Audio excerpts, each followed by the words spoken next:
The Metaverse, said Slurred, or the Universal Turn.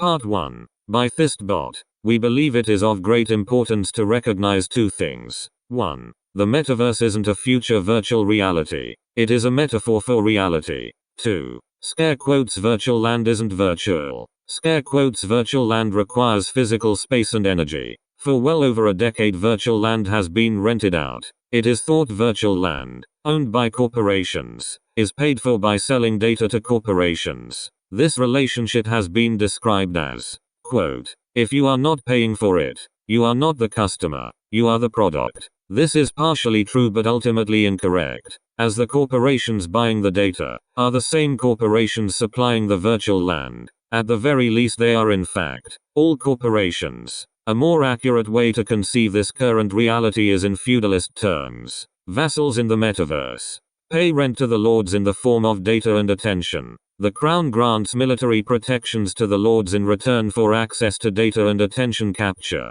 The serfs produce product based on data collected by the lords. This system is unsustainable for two main reasons. 1. The system of value exchange, which is a product of the crown, has been captured in a feedback loop by the lordship, via the circular purchase and sale of virtual land. 2. This was made possible by a miscalculation of the crown, which believed population control could be maintained on their behalf through data collection and attention capture performed by the lordship. This leads to the neo-understanding. Virtual land must be sold. This sale of virtual land will require a new system of value exchange. This new system must have the ability to integrate previous systems, just as the current system required the ability to incorporate systems prior to it. Owners of virtual land will be granted property rights over their data. Attention capture will be fundamentally altered. This is a conscious play of the lordship, who are becoming the neo-crown. The new property owners,